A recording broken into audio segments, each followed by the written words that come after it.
జోగులాంబ గద్వాల జిల్లాలోని జూరాల ప్రాజెక్టు నుంచి కాలువలకు ఎమ్మెల్యే బండ్ల కృష్ణమోహన్ రెడ్డి నీటిని విడుదల చేశారు. కర్ణాటకలో భారీ వర్షాలు కురుస్తున్న నేపథ్యంలో జూరాలకు వరద మొదలవుతుండటంతో 30,000 ఎకరాలకు సాగు భూమికి నీరు అందుతుందన్నారు. త్వరలో పూర్తి స్థాయిలో వరద ప్రారంభమైతే నెట్టెంపాడు ఎత్తిపోతలకు నీటిని ఎత్తిపోసే ప్రక్రియ ప్రారంభం చేస్తామని స్పష్టం చేశారు. రేవంత్ సర్కార్ రైతులకు 2 లక్షల రూపాయల రుణమాఫీ చేస్తుందని ఆశాభావం వ్యక్తం చేస్తున్నారు. రైతుల పక్షాన సీఎం రేవంత్ రెడ్డికి ధన్యవాదాలు తెలియజేశారు.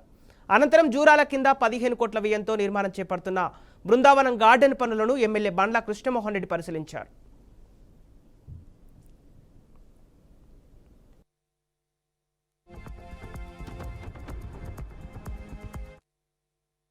జూరాల ప్రాజెక్టులో కుడి కాలువని ఈరోజు ప్రజలకి అంటే ఇరిగేషన్ నిమిత్తం ప్రజలకి ఈరోజు వ్యవసాయదారులకు నీళ్ళు ఇవ్వడం జరిగింది. 750 క్యూసెక్లు 30,000 ఎకరాలకి ఈ కుడి కాలువ ద్వారా నీళ్ళు అందించడం జరుగుతుంది. మన ఫ్లడ్ లేనప్పటికీ రేపు ఎల్లుండి వస్తుంది ఫ్లడ్.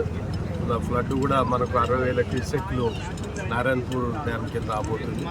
ఈ 2 డేస్లో ఫ్లడ్ కూడా కృష్ణానదికి రాబోతుంది. దీనివల్ల వ్యవసాయ పనులు స్టార్ట్ అయినాయి. ఇప్పుడే చాలా మటుకు నారలు కూడా పోసుకోవడం జరిగింది. అలా నారలు పోసుకున్నందుకు కరిగేట్ల వరకు నీళ్లు ఇవ్వడం జరిగింది. 750 క్యూసెక్ల నీళ్ళ ద్వారా 30,000 ఎకరాల పైబడి ఈ పంటకి అందించే అవకాశం ఉంటుంది.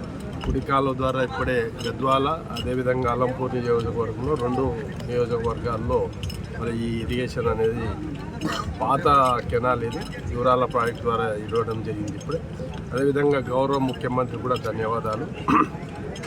గౌరవ ముఖ్యమంత్రి అయిన రేవంత్ రెడ్డి గారికి రేపు ప్రజలకి